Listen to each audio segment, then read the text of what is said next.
படிச்சுட்டு வேலை இல்லாதவனுக்கு 4000 கொடுக்குறேங்கிறது எப்படி? வேலை கொடுக்குறேங்கிறதானே தலைவன், வேலை கொடுக்குறதானே ஆட்சி. எப்படி சாராய கடை மூடுவேன்னு ஒருத்தர் டாஸ்மார்க் கடையை திறந்து வச்சுட்டு பெண்களுக்கு பாதுகாப்பு, நாட்டுக்கு நல்லது என்ன இருக்கு? மக்களை குடிக்க வச்சு அந்த காசை எடுத்து ஆட்சி செய்யற ஆட்சி எப்படி நம்ம சைத்துக்கிறது?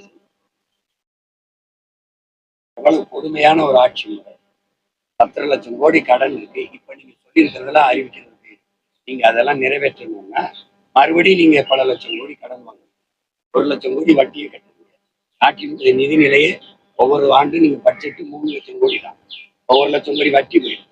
மறுபடியும் இன்னொரு இவ்வளவு நீங்க சொல்றதெல்லாம் வாங்க நிறைவேற்றணும்னா அது இன்னும் 2 லட்சம் கோடி வட்டிக்கிட்ட வரும். 20 லட்சம் கோடி கடன் ஆக்குறீங்க. ஒவ்வொரு ஆண்டு மக்களை வெள்ளத்தில் மேலத்து விட்டு வெள்ள நிவாரணம் கொடுத்ததெல்லாம் ஆட்சி. வெள்ளத்திலே பாதிப்பு ஏற்படுத்தாத அளவிற்கு மழைநீர் கழிவுநீர் வழிந்தோட வசதி ஏற்படுத்தி கொடுத்து மக்களை பாதுகாப்பதான் ஆட்சி. ஒவ்வொரு ஆண்டும் வெள்ள நிவாரணம். ஏன் இந்த மாதிரி கொடுமை? இந்த மாதிரி கொடுமை யாரு கேட்டது? இலவசம். இதே ஐயா ஸ்டாலின் பேசினதற்கு எதிர்கட்சியா இருக்கு, இலவசங்களை மக்கள் விரும்பல, அதை எதிர்பார்க்கல, அவங்க வேலைதான் கேட்கறாங்க அப்படின்னு பேசினதற்கு இப்ப நீங்க திருப்பி அதே செய்றீங்க. அதுவும் கடுமையானவங்களா இருக்காங்க சார். அவங்களுடைய உணர்வுகளை மதிச்சு அந்த கடைகள் எல்லாம் மூடாம எனக்கு கொலை செய்யறது பிடிக்குது, எனக்கு எல்லாரையும் கொலை செய்யறது பிடிக்குது. என்னோட உணர்வுக்கு மதிப்பளிச்சாங்கன்னு தெரியல, எல்லாரையும் கொண்டுட்டே வரேன். என்னது என்னது சொல்லுங்க. இப்படி ஒரு பேசலாமா? இப்படி ஒரு பேசலாமா? ஒரு கற்றறிந்த சான்றோர்கள் ஆன்றோர்கள் வாழ்ந்த மண்ணில முதலில் பண்பட்டு நாகரிகம் அடைந்த ஒரு சமூகத்தின் பிள்ளைகள் பேசலாமா? பேசலாமா சொல்லுங்க. கூடி எல்லாரும் சேர்ந்து செஞ்சா ஒரு தவறு சரியாயிடும். உங்ககிட்ட கேட்கிறேன், எல்லாருமே நீங்க படிச்சவங்க, கற்றறிந்த, உலகத்தை பாக்குறவங்க, எல்லாரும் சேர்ந்து செஞ்சா ஒரு தவறு சரியாயிருமா? எப்படி ஒருத்தன் தனியா செஞ்சா ஒரு சரி தவறாயிருமா? என்னது கொடுமை? நீங்க குடிக்கிற 2 கோடி மக்கள் குடிகாரர்களா இருக்கிறாங்க, குடி நோயாளி. அப்படி சொல்லக்கூடாது. நீங்க மதுப்பிரியர்களா இருக்கிறாங்க, அவங்க வாக்கு வராதுன்னு தானே நீங்க முதல்ல 2016ல மதுக்கடையை மூடுவேன்னு சொன்னாங்க ஐயா ஸ்டாலின், ஐயா கருணாநிதி எல்லாம். அந்த அப்பா அவங்க தோத்துட்டாங்க. அதுக்கு என்ன காரணம்? இந்த மது, நீங்க சொல்ற மது பிரியர்கள் ஓட்டு போடலை, வாக்கு செலுத்தல அப்படின்னு அந்த கோரிக்கை விட்டாங்க. வந்தால் நாங்கள் கையெழுத்து மதுக்கடையை மூடுவோம்னு ஐயா கருணாநிதியிலிருந்து, தம்பி உதயநிதியிலிருந்து, அம்மையார் கனிமொழியிலிருந்து, ஐயா ஸ்டாலின் 4 பேரும் பேசுனது இருக்கு. ஏன்னா நான் போடுறேன். அதிகமாக இளம் உதவியில் இருக்கிற மாநிலம் தமிழ்நாடுன்னு அம்மையார் கனிமொழி. அதையே நீ கவலைப்படுத்துற, பிச்சை எடுக்கிறான் சீமான்ற. அப்ப நீ என் மக்களை, ஒட்டுமொத்த நாட்டு மக்களை கையெந்த வச்சது பிச்சை இல்லாம எப்படி இலவசமாகும்? எதையாவது சாதிக்க வேணுங்கிறது எங்கிட்ட தான். சாதி வாக்கு போட்டாது. ஏன்னா என் தத்துவம் சத்தியம் சேர்த்து. மதம் தான் வேணும்னா அங்கிட்டு போ, மனிதம் தான் வேணும்னா எங்கிட்ட வா, மனிதநேயம் வேணும்னா எங்கிட்ட வா. உங்களுக்கு புரியுதா? இந்த கோட்பாட்டை வச்சுதான் நான் முன்வைக்கிறேன். குடிக்கிற மக்களின் ஆட்சி அந்த வாக்கு எனக்கு வேணாம். குடிமக்கள், தமிழ் குடிமக்கள் இருக்கிறான்ல, அவன் வாக்குதான் எனக்கு வேணும். 23 கட்சிகளோட கூட்டணி சேர்ந்துட்டு மகா கூட்டணி அப்படின்னு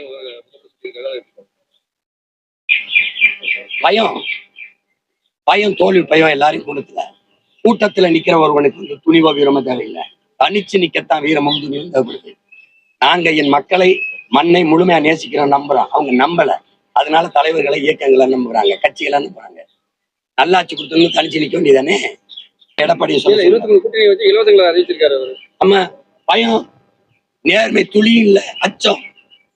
நீங்க 5 ஆண்டு கால ஆட்சி முடிச்சு இறங்கும் போது ஒரு தலைவன் எப்படிப்பட்ட ஆட்சி கொடுத்தேன், என் ஆட்சி தொடரணும், என் மக்கள் விரும்புவாங்கன்னு சொல்லல.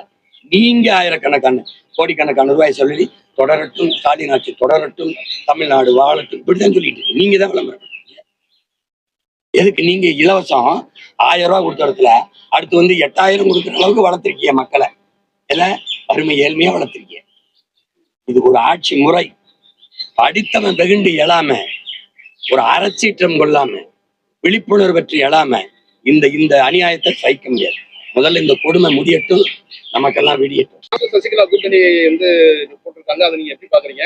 அதுல ராமதாஸ் நீங்க நல்லவர்னு ஒரு சமயம் விமர்சிச்சிருக்கீங்க. அதே சாட்டியத்தில் சசிகலாவும் ராமதாஸும் வயசானவங்க கருதுங்க அப்படிங்கிற மாதிரி அடுத்த வாரமே அவர் விமர்சனம் வைக்கிறாரு. இல்ல அது கண்டிக்காம எப்படி இருப்பேன்? கண்டிக்காம எப்படி இருப்பேன்? சசிகலா அம்மையார் மேலேயோ ஐயா மேலேயோ எனக்கு விமர்சனங்கள் எல்லாம் மதிப்பு. அதோட நான் கடந்து போவேன்னு நினைக்கிறேன். புரியுதுன்னு நினைக்கிறேன். நான் வந்து இப்ப உங்களை சார்ந்து இவரை சார்ந்து இல்லை. நான் என்னுடைய கால்களை நம்பி என் கனவை சுமந்து பயணம் போறேன்.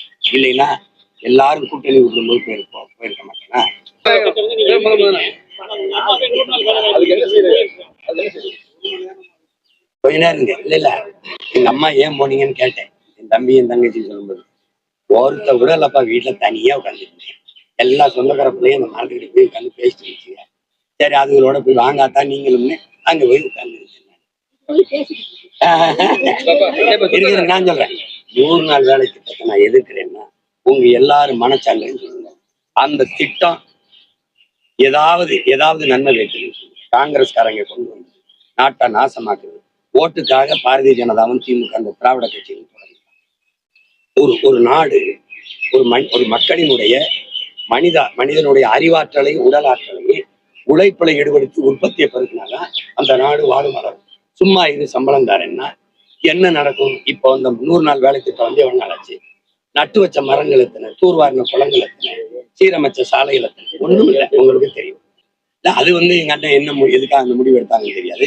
எங்களோட கோட்பாடு ஒருவர் 2 தொகுதியில போட்டி போடுறது. ஏற்கனவே ஒரு பொறுப்புல இருக்கும்போது மறுபடியும் இன்னொரு பொறுப்புல அது எங்க ஐயா வசந்தகுமார் நிற்கும் போது கூட நான் வந்து அதை எதிர்த்தேன். எப்படின்னா அவரு சட்டமன்ற உறுப்பினரா நாங்குநேரியில் இருந்தார். திருப்பி கன்னியாகுமரியில நாடாளுமன்றத்துக்கு போட்டிட்டார். அப்ப நான் என்ன கேட்டேன், உங்க கட்சியில வேற ஒருத்தனே இல்லையா அந்த நாடாளுமன்றத்துல கன்னியாகுமரியில நிக்கிறதுக்கு, நாகர்கோவில் நிக்க? அப்படின்னா ஒருத்தர் 2 பதவிக்கு போட்டியிடும் போது இன்னொருத்தருக்கான ஜனநாயகத்துல அந்த வாய்ப்பு நிராகரிக்கப்படுது. இப்ப 2 பதவியில இருக்கும்போது ஒரு பதவியை வச்சுக்கிட்டு ஒரு பதவியை வழங்கணும். அப்ப நாங்குநேரியில அவர் எம்பி ஆன உடனே பாராளுமன்றத்துக்கு போன உடனே அது உயர்ந்த பதவின்னு அதை போயிட்டு இது விலகிட்டார். இது பதவி விலகும் போது வலுக்கட்டாயமா ஒரு தேர்தல் திணிக்கப்படும். இந்தியா மாதிரி ஒரு வளர நாடு, ஏழ்மை நாடு, உங்களுக்கு 28 விழுக்காடு சாப்பாடுலாம் படுக்க போறான். உங்களுக்கு தெரியுது. ஏற்கனவே இலவசத்தை ஏந்திக்கிட்டு கைய இந்த நாட்டுல மறுபடியும் ஒரு இடைத்தேர்தல் வலுக்கட்டாயமா திணிக்கப்படுது. மக்கள் மீது சுமத்தப்படுது. தேர்தல் ஆணையம் மக்களின் காசுல இந்த இடைத்தேர்தலை நடத்துது. இது ஏற்புடையதா இல்லை. விளங்குதா? அப்படியே நீ போகணும்னா அவர் பதவி ஆசைக்கு தானே மேல போயிருக்காப்ல. இப்ப இந்த பதவிக்கு இந்த இடைத்தேர்தலுக்கான செலவு எவ்வளவு? 25 கோடியா? அதை கட்டிட்டு நீ பதவி